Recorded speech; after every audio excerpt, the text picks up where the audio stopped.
Doctor Ritu Singh के सवालों से डरकर ओपन डिबेट से भागे कांग्रेस और भाजपा के प्रत्याशी, हुआ बड़ा बवाल। जी हां दोस्तों, आपने बिल्कुल सही सुना। मैं हूं पराग महेंद्र, आप देख रहे हैं नेशनल चौपाल। लोकसभा 2024 के चुनाव के जो 7 चरणों में से 6 चरणों के मतदान हो चुके हैं। आखिर 7वें चरण के चुनाव के मतदान होना अब भी बाकी है। ऐसे में तमाम लोकसभा सीटों को लेकर जो सुर्खियां देखने को मिल रही है, ऐसे में सबसे ज्यादा हॉट सीट मानी जा रही है चंडीगढ़ लोकसभा की सीट। चंडीगढ़ लोकसभा सीट से जो कहने के तमाम तस्वीरें निकल कर आ रही है, जिसको लेकर सोशल मीडिया पर घमासान माहौल छिड़ा हुआ है। बता दें कि भारतीय जनता पार्टी और साथ ही साथ कांग्रेस के पाले से तमाम जो प्रत्याशी चुनावी मैदान में उतारे गए हैं। इसके साथ साथ बहुजन समाज पार्टी ने चंडीगढ़ लोकसभा सीट में जो अपनी चुनावी दावेदारी पेश की है, इसको लेकर शुरुआती दौर से सुर्खियां बनी है। ऐसे में आपको बता दें कि मनीष तिवारी, जो कि इंडिया गठबंधन के मतलब कि आम आदमी पार्टी और कांग्रेस के संयुक्त प्रत्याशी है, इन्होंने एक ओपन डिबेट बुलाई थी। इस ओपन डिबेट में उन्होंने भारतीय जनता पार्टी के प्रत्याशी संजय टंडन इनको आमंत्रित किया था। संजय टंडन इस ओपन डिबेट में मौजूद नहीं होते, लेकिन बता दें कि बहुजन समाज पार्टी के प्रत्याशी डॉक्टर रितु सिंह वो इस ओपन डिबेट में मौजूद होती है। और डॉक्टर रितु सिंह इनके जरिए 3 बड़े सवाल ये इंडिया अलायंस के जो प्रत्याशी है मनीष तिवारी, इनसे पूछे जाते हैं। जब मनीष तिवारी से डॉक्टर रितु सिंह अपने तमाम 3 बड़े सवाल पूछती है, तब उनके क्या कुछ जवाब होते हैं, मनीष तिवारी ने क्या कुछ कहा है बहुजन समाज पार्टी को लेकर, तमाम चीजें आपके साथ में रूबरू करेंगे। और इस पूरे के पूरे मसले को लेकर सोशल मीडिया पर वीडियो जमकर वायरल है, वो तमाम चीजें आपके साथ हम साझा करेंगे। सबसे पहले इस ओपन डिबेट में क्या कुछ हुआ, किस तरीके से सवाल खड़े करने का काम मनीष तिवारी ने किया है, डॉक्टर रितु सिंह इन्होंने किस तरीके से अपने सवालों के जवाब दिए हैं, और क्या कुछ सवाल कांग्रेस पर खड़े करने का काम किया है, वो तमाम डिबेट आपके साथ में साझा करूंगा। उसके बाद इस मसले पर आखिर में बड़े विस्तार से हम चर्चा करेंगे। सुप्रीम कोर्ट में था और 1993 में सुप्रीम कोर्ट ने उसके ऊपर मोहर लगाई और जो ओबीसी का आरक्षण है 27%, उसको अप्रूव किया। इसके अलावा कई ऐसे प्रदेश हैं हिंदुस्तान में जहां पे जो आरक्षण है वो 49% से ज्यादा है, जैसे तमिलनाडु में आरक्षण ऑलमोस्ट 67% है। सो इसलिए जहां तक आरक्षण का सवाल है और कांग्रेस पार्टी का स्टैंड है, कांग्रेस पार्टी का और बाकी पार्टीज का स्टैंड बिल्कुल क्लियर है। Your stand, sir. My stand is Your stand. My stand is absolutely clear. My stand is the stand of the Indian National Congress and So means Indian National Congress जो है, आप सबको देसी भाषा में समझाना चाहती है, वो संविधान के विरुद्ध काम कर रही है, लेकिन संविधान को बचाने की बात कर रही है। वो आरक्षण के विरुद्ध काम कर रही है कि आरक्षण का बेसिस जो है आर्थिक होना चाहिए। आरक्षण का बेसिस आर्थिक होना चाहिए। इनका स्टेटमेंट मैं आर्टिकल दिखा देती हूँ। ठीक एक दिन पहले, कुछ दिन पहले, बिल्कुल मोहन भागवत का सर, प्लीज लूज कमेंट करना बंद कीजिए सर। आप ये बता, सेंसेशन क्रिएट नहीं कर रहे सर, हिम्मत है डिबेट की। डिबेट ऐसे नहीं होता। डिबेट कैसे? आप बताइए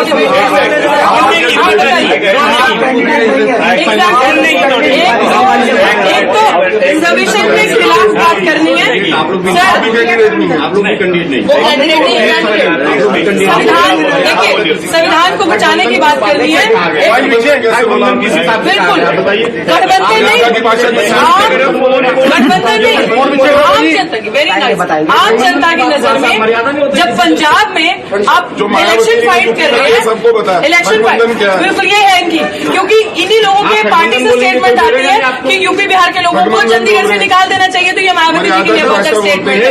सुन लीजिए कि एक वुमेन का ये लोग रिस्पेक्ट सामने खड़े होकर नहीं कर सकते। और ये मायावती जी में, आप मायावती जी जब सड़कें नहीं थी ना, वो महिला सड़क पे थी, आप उनके बारे में बात नहीं करें। आप तो चंडीगढ़ में रहती हैं, मैं तो पैदा हुआ चंडीगढ़ में। आपको तो मैंने पहली बार चंडीगढ़ में ये लोग चंडीगढ़ में रहते हैं, लेकिन चंडीगढ़ की ये लोग चंडीगढ़ के 110 सेक्टर में रहते हैं, चंडीगढ़ की कॉलोनी में नहीं रहते, चंडीगढ़ की बस्तियों में ये लोग नहीं रहते।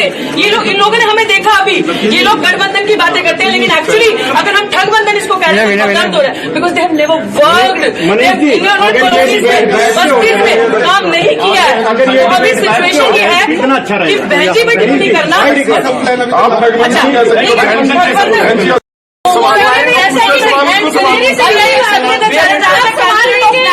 सवाल लेंगे चुनाव नहीं होना चाहिए। जिस आधार पर ये मुल्क काबिज है, जिसको अंग्रेजी में आइडिया ऑफ इंडिया कहते हैं, उस आइडिया ऑफ इंडिया को और सुदृढ़ बनाया जाना चाहिए। पिछले 10 वर्ष में यहाँ पे भारतीय जनता पार्टी की सत्ता रही। अगर कोई जवाबदार है तो वो भारतीय जनता पार्टी जवाबदार है। उनकी 4 इंजन की सरकार रही। ऊपर गृह मंत्री कांग्रेस पार्टी ने किया। अगर यहाँ पे हाउसिंग बोर्ड के मकान दिए गए, वो भी कांग्रेस के जमाने में हुआ था। और इससे अगर मैं पीछे जाऊं, ये पंडित जवाहरलाल नेहरू की कल्पना थी कि जब वो यहाँ पे आए और ये चंडीगढ़ शहर की जो सबसे आधुनिक शहर है पूरे हिंदुस्तान में, उसकी संरचना की गई। तो इसलिए जब से चंडीगढ़ बसा है तब से लेकर आज तक चंडीगढ़ के संदर्भ में कांग्रेस पार्टी की इंडिया अलायंस की जो उपलब्धियां हैं वो अनेकों हैं, जो अगर मैं गिनाना शुरू कर दूं तो शाम के 6 बज जाएंगे। और इसलिए मैं ये कहना चाहता हूं कि इंडिया अलायंस बिल्कुल पूरी तरह से जीत की ओर अग्रसर है। और मैं ये विनती करना चाहता हूं कि जो संविधान की सुरक्षा की बात करते हैं वो कृपया भारतीय जनता पार्टी की बी टीम न बने। आपका बहुत बहुत धन्यवाद। रुकिए सवाल के जवाब दीजिए। कांग्रेस के प्रत्याशी भाग्य कांग्रेस वाले भाग गए। अब सवाल यहाँ पे ये है कि इन्होंने कहा कि संविधान को बचाना। सुनिए, ये जो कह रहे हैं कि हम संविधान को बचाना, SC तो ये तमाम आपने जो डिबेट देखी, किस तरीके से कांग्रेस के जो प्रत्याशी है मनीष तिवारी, इन्होंने बताया कि भारतीय संविधान में जो आरक्षण है वो आर्थिक आधार पर होना चाहिए, जबकि संविधान में जिस तरीके से प्रावधान दिया गया है वो सामाजिक तौर पर है, शैक्षणिक तौर पर है, जिसपे किसी भी तरीके का कोई लिमिटेशंस नहीं है और वो कैटेगरी के आधार पर दिया जाता है, न कि आर्थिक आधार पर। तो ये यहाँ पर समझ पा रहे हैं कि जो लोग भारतीय संविधान को बचाने की बात करते हैं, रिजर्वेशन को देने की बात करते हैं, इस पूरे के पूरे मूल धारणा को लेकर ही उनमें कितना बड़ा कंफ्यूजन है और वो कहने की इस देश के अंदर में भारतीय संविधान और आरक्षण को देने की बात कर रहे हैं। और इसी बात को कहने के ही डॉक्टर रितु सिंह इन्होंने पूरी तरीके से कांग्रेस का पर्दाफाश करने का काम किया और इसके साथ साथ जो चुप्पी है वो चुप्पी यहाँ पर कहीं न कहीं जो कांग्रेस के प्रत्याशी वो तोड़ते हुए नहीं नजर आ रहे। जब सवाल पूछा जाता है कि क्या ये इंडिया गठबंधन जो है ये ठगबंधन है, क्योंकि इस इंडिया गठबंधन में कई जो राजनीतिक पार्टियां हैं वो कहीं न कहीं कई प्रदेशों में एक साथ लड़ते हुए नजर आती है और कई प्रदेशों में एक दूसरे के विरोध में देखी जाती है। ऐसे में ये इंडिया गठबंधन पूरी तरीके से सिर्फ और सिर्फ भ्रामक तौर पर एक बड़े समाज के लिए कंफ्यूजन पैदा करने के लिए बनाया गया है। यही करने की डॉक्टर रितु सिंह का लगातार ये सवाल रहा, जिनके सवालों से पूरी तरीके से कांग्रेस को जो प्रत्याशी है वो बसते हुए नजर आए और आखिर में उन्होंने वो बड़ा ठीकरा फोड़ दिया, जिसमें मनुवादी मीडिया लगातार बहुजन समाज पार्टी को पर ये सवाल खड़ा करता है कि बहुजन समाज पार्टी ये बीजेपी की बी टीम है। लेकिन आप इस बात को समझिए कि कहीं ना कहीं जहां पर कांग्रेस और बाकी जो अदर पार्टियां जो इंडिया गठबंधन में है, इनकी आपस में एक दूसरे से बात नहीं बन पा रही है, जहां पर एक कई दोस्त और कई दुश्मन के तौर पर लड़ते हुए नजर आ रहे हैं। आखिर ये किसके लिए रास्ता साफ करना चाहते हैं? ऐसे में कौन भारतीय जनता पार्टी की बी टीम है, ये आप साफ तौर पर समझ पाएंगे। इतना ही नहीं तो यहाँ पर ये ओपन डिबेट में जिस तरीके से कांग्रेस के जो प्रत्याशी भागते हुए नजर आए हैं, बसते हुए नजर आए हैं, सवालों के जवाब नहीं दे पाए हैं, लेकिन जब डॉक्टर रितु सिंह ये बीजेपी के प्रत्याशी के साथ में जब इनका आमना सामना होता है, जब सवाल निशान खड़े किए जाते हैं, तब बीजेपी प्रत्याशियों का क्या कुछ रवैया होता है वो भी आपके साथ साझा करेंगे। और इन दोनों प्रत्याशियों को लेकर डॉक्टर रितु सिंह ने आगे क्या कुछ कहा है वो भी आपके साथ चीजें साझा करेंगे। तो अब आपको साथ में तमाम तस्वीरें साझा कर रहा हूं जहां पर बीजेपी के जो प्रत्याशी है वो कैसे डॉक्टर रितु सिंह के सवालों से यहां पर बसते हुए नजर आए। सवालों के जवाब चलने दो। 2 मिनट की डिबेट हो जाए, मैं सवालों के कैंडिडेट खड़ा है, सवालों के जवाब चाहे 2 मिनट की डिबेट आपके सामने सीधा भी नहीं बोलेंगे, सवालों के जवाब 2 मिनट क्या होता है भागना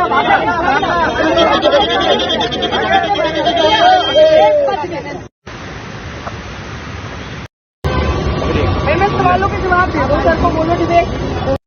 यहाँ पे मैं एक सवाल के जवाब लेने आई हूँ। मैं चाहती हूँ संजय टंडन जी मुझे मेरे सवालों के जवाब दे दें कि 10 साल में इन्होंने क्या किया। 10 साल तक ठेकेदारी प्रथा कैसे लागू हुई, 10 साल तक गरीब जनता जो कॉलोनियों में बस्तियों में बसती है, जिनको मुर्गी खाने के कमरों में जो रह रही है, उनके अधिकार उनको क्यों नहीं दिए।